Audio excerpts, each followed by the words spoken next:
Eu quero que você preste muita atenção, porque a partir de agora você vai ouvir comigo relatos de parentes que cobram por justiça. De parentes que não conseguem entender a morte brutal, covarde e cruel que essa jovem sofreu. Era para ela estar trabalhando, festando, curtindo a vida, 25 anos de idade, uma biomédica formada, trabalhava com estética, trabalhava para deixar as pessoas mais bonitas. E hoje estão lá os parentes chorando, desesperados, sem entender o que aconteceu. Até pela forma como as coisas aconteceram, né, ô Pedro Marconi? Boa tarde para você. Boa tarde, Parra, para você e para todos que nos acompanham. Um último dia de ano muito triste para a família da Rafaele Silva. Ela que tinha 25 anos e ontem, no final da manhã, foi encontrada morta no apartamento em que ela morava, na Vila Brasil, na área central de Londrina. O autor do crime, o próprio namorado, Guilherme. O corpo da Rafaele foi enterrado agora há pouco aqui no cemitério São Paulo, onde nós estamos, em frente, aqui na zona leste de Londrina, na Avenida do Café. E foi ainda mais triste para a família porque eles não puderam se despedir da Rafaele, por dois motivos. Primeiro, ela teve o rosto desfigurado nesse crime brutal. Segundo, esse feminicídio não aconteceu ontem, teria acontecido entre 4 e 6 dias, ou seja, o corpo já estava em um estado avançado de decomposição, não pôde ter velório, foi um enterro direto. Muitas pessoas vieram para cá hoje, nesse final de manhã, familiares, amigos, pessoas que conheciam a Rafaele e estavam no dia a dia dela. Ela foi definida aqui por várias pessoas que conversaram com a gente, seja dando entrevista ou seja aqui nos bastidores, como uma menina extremamente esforçada, ela que se formou em biomedicina, pagou a própria faculdade com o suor do trabalho dela, uma menina amorosa, cuidadosa, muito presente na vida dos familiares, dos amigos e também uma menina que se cuidava. Ela era muito bonita, a Rafaele, trabalhava em uma clínica de estética e também, justamente por isso, também se preocupava ainda mais com a sua beleza, com o rosto, e justamente isso foi desfigurado pelo Guilherme, que segue preso. Nós conversamos agora há pouco, Parra, com a Andréa. Ela é mãe da Rafaele e estava inconsolável.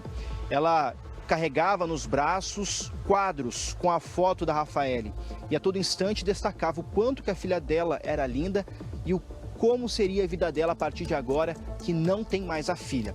É um depoimento curto, ela não conseguiu nem terminar a entrevista por conta da emoção e nós respeitamos, assim como sempre fazemos e fizemos. E vamos ouvir agora então o trecho da Andréa, muito emocionada, falando sobre a partida dessa forma violenta da Rafaele. Carinhosa, estudiosa, tudo de bom. Não deu trabalho. Se envolveu com esse cara. E eu quero justiça. Eu quero que ele pague, porque ela fez com a minha menina. Olha como que ela é linda.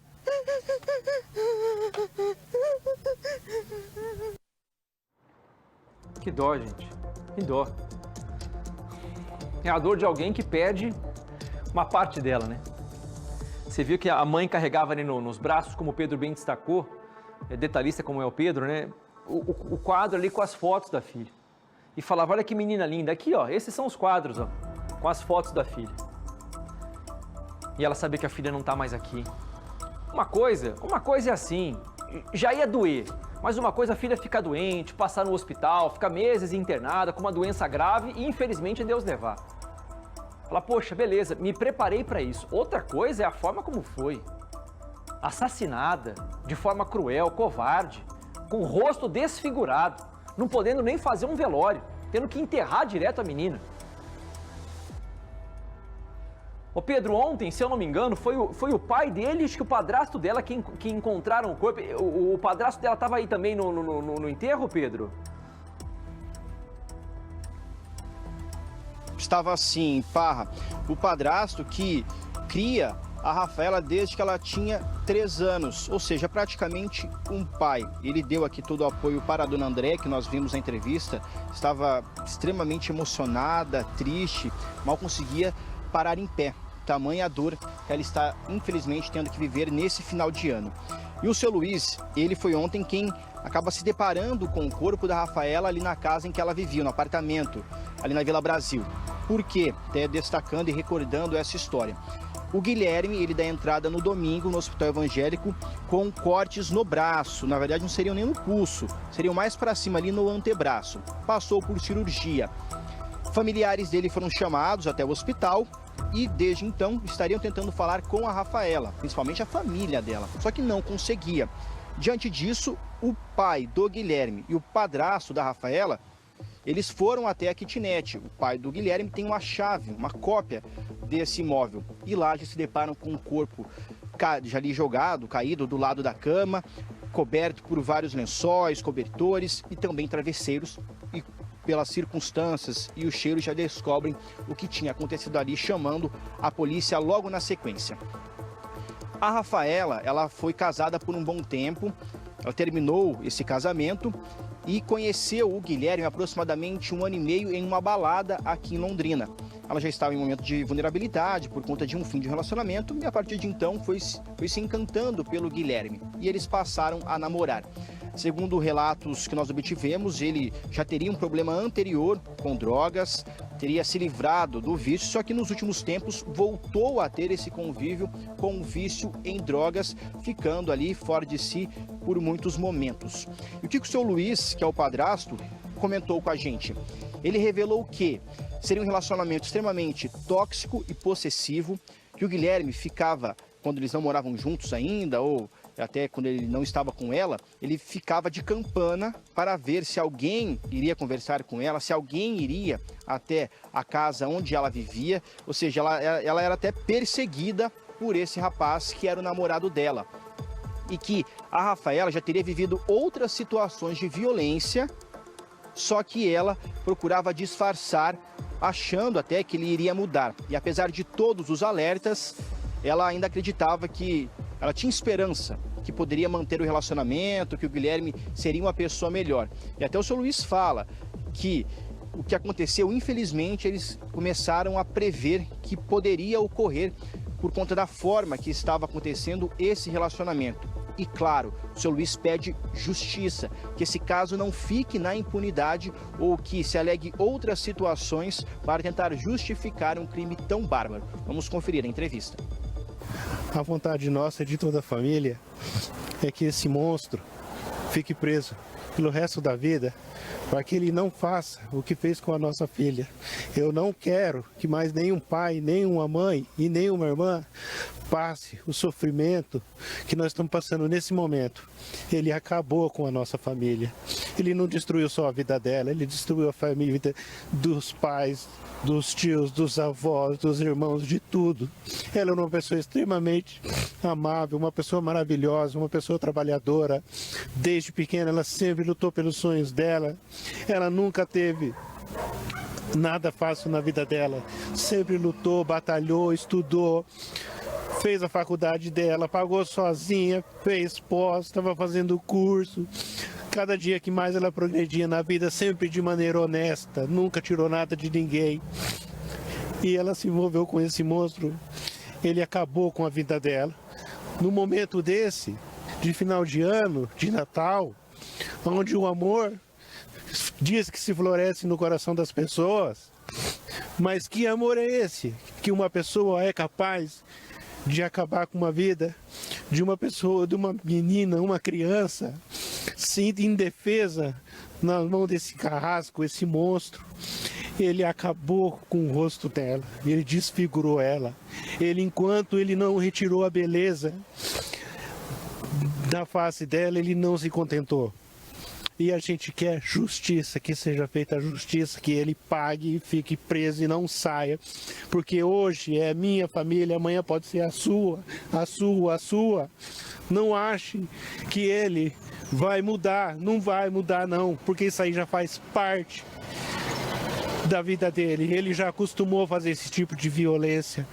Não foi a primeira vez que ela sofreu na mão dele, já teve outros casos que ela foi machucada por ele, mas ela não procurava delegacia, ela ocultava, tentava esconder de nós, para que a gente não ficasse bravo, mas infelizmente esse foi o fim trágico dela. E o pior de tudo isso é que nós não tivemos nem tempo de descobrir essa crueldade a tempo.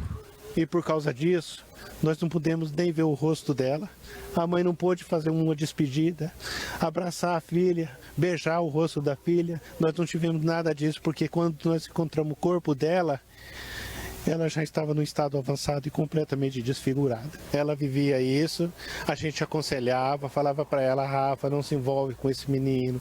Rafa, larga desse menino, que esse menino não é pessoa para você. Ele é muito ciumento, muito possessivo. Ela entrava para dentro de casa, ele dormia na rua, dentro do carro, vigiava ela 24 horas por dia. E a gente já imaginava que isso um dia poderia acontecer. Mas a gente aconselha os filhos e fala, mas infelizmente esses assassinos se apoiam na dificuldade em que as filhas têm de acreditar naquilo que os pais falam, porque os filhos acham que eles sabem de tudo. E esses assassinos se apoiam nessa situação e acabam levando os nossos filhos para o matadouro. Eles não têm que ter um peso na consciência, sabe, pai e mãe, porque vocês fizeram tudo que vocês podiam fazer. E deram amor, deram conselhos, mas ela tem 25 anos. Talvez ela soubesse que sabia demais, entendia demais e jamais imaginava que fosse sofrer a esse ponto. Agora, o relato é muito forte. Quando ela ia dormir na mãe, ele dormia no carro, no portão, para evitar que ela saísse, que conversasse com alguém. Era uma posse, era algo doentio. Era algo doentio o relacionamento dos dois. Além do tóxico, chegou a ser criminoso, matou de forma cruel. E você vê o relato dele, a mãe não teve nem a possibilidade de se despedir, de dar um beijo no corpo da filha, porque não tinha mais o que fazer. O caixão foi lacrado, foi direto para ser enterrado. Além do avançado estado de decomposição, estava com o rosto completamente desfigurado. Não foi simplesmente uma morte, foi uma morte para arrancar inclusive a beleza dela, porque o rosto da menina é linda. A menina é linda.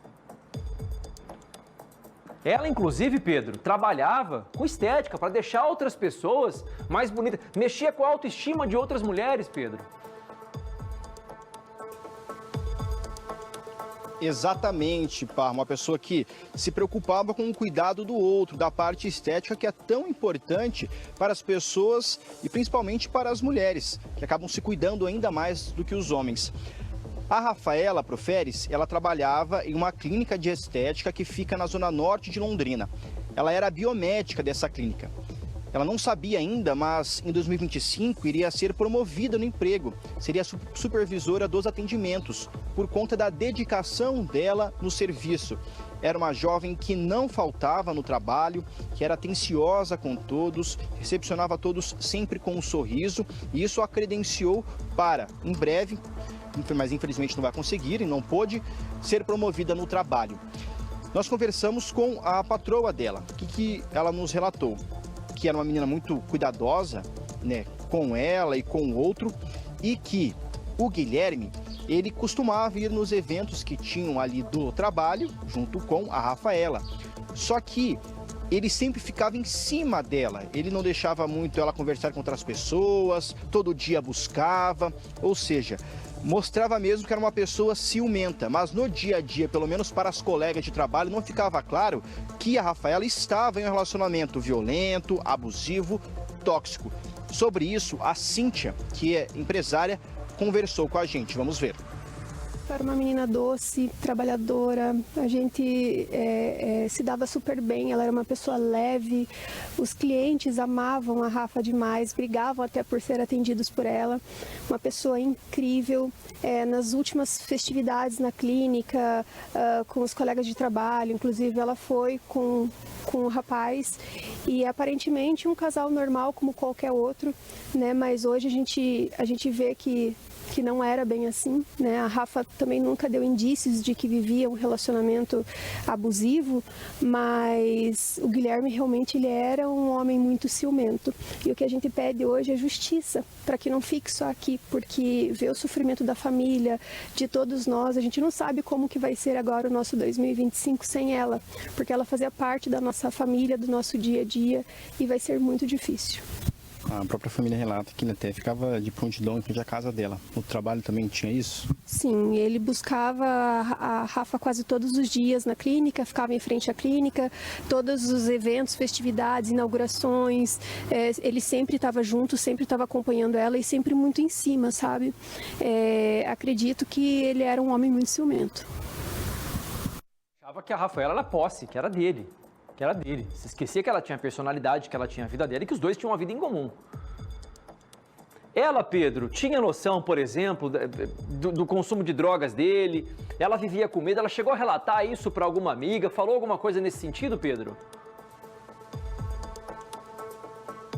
Relatou sim, pá. Nós tivemos acesso a prints de uma conversa que a Rafaela teve com uma das suas melhores amigas, em que ali ela relata que o Guilherme estava fazendo uso de drogas, porque assim, quando esse relacionamento começa, há aproximadamente 1 ano e meio, a Rafaela sabe que ele teve um problema passado com as drogas, mas a princípio estaria limpo já desse consumo, do vício.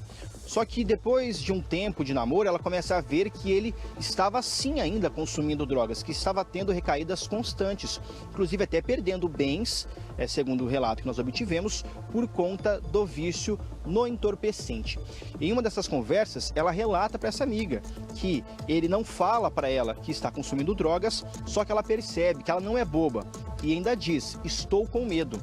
Ela fala muito, deixa isso muito claro. Então são conversas que acabam revelando e reforçando os relatos que pessoalmente as pessoas têm tido conosco, que é sobre o vício dele em drogas.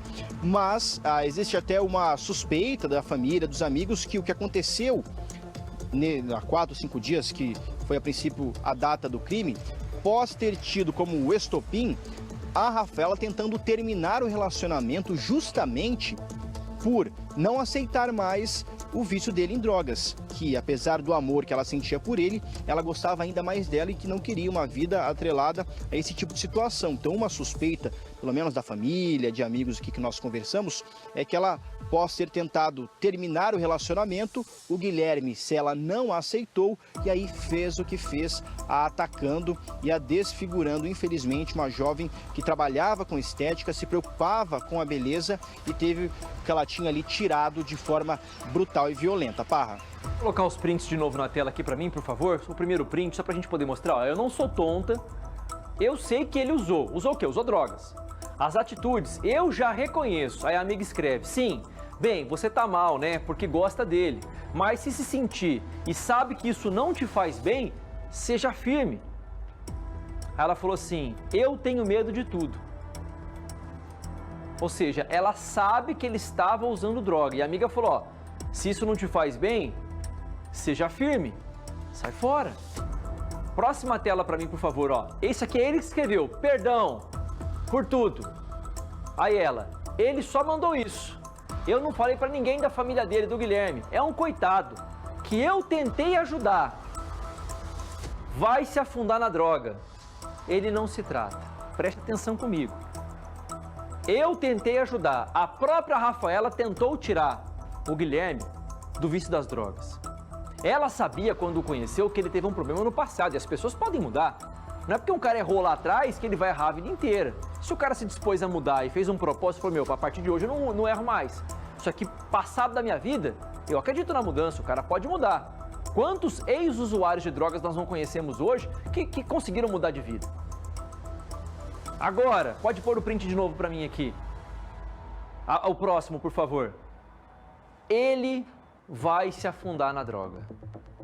E literalmente ele se afundou. Agora, ele vai colocar a culpa do assassinato na droga? Como muitos casos nós já vimos aqui, a gente ouve. E nada contra o trabalho dos advogados, pelo amor de Deus, tá? Entendam o que eu vou dizer.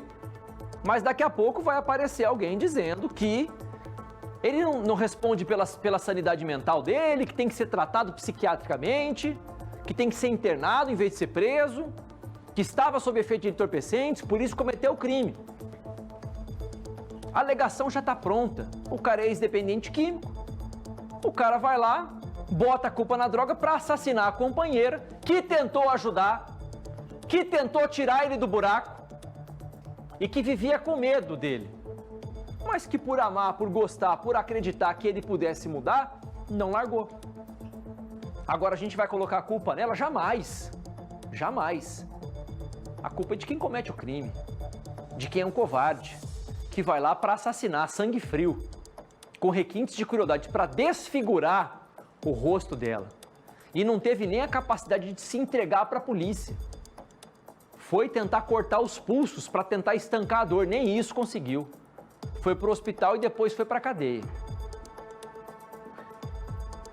Mas você consegue entender comigo que daqui a pouco vai vir um discurso que foi por conta da droga? Isso vai parar na mão do juiz. O juiz vai decidir se aceita ou não, se vai internar psiquiátrico, se vai lá para Curitiba, lá para a colônia penal agrícola, o centro médico lá de Curitiba, lá aquela cadeia que tem para louco, vai para lá. E é assim que funciona. Enquanto a Rafaela está sendo enterrada. Aliás, já está enterrada. Enquanto para a mãe só vai sobrar o quadro. O quadro, as fotos, as memórias. É isso que vai sobrar para a mãe.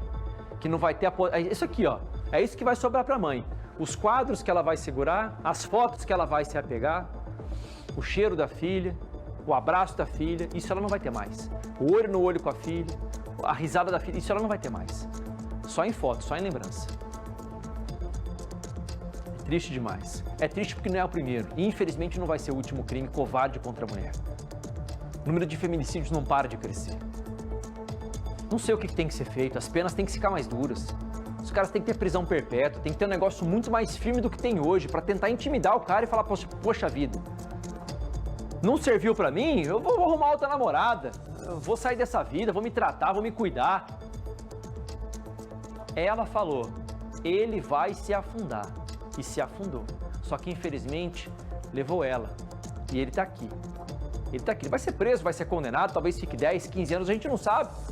Não sei se é réu primário, de repente o cara nem fica preso. De repente responde em liberdade, consegue lá um habeas corpus, fica solto. Aí é condenado, consegue, não sei. Para a justiça pode tudo, meu amigo. A lei, o papel é uma coisa, a interpretação do juiz é outra, e a sentença está aqui. Então, quem garante que o Guilherme vai ficar preso? Quem garante que ele vai ser condenado? E mesmo que seja condenado, a vida dela não volta. A vida dela não volta. É um final de ano dos piores para a família.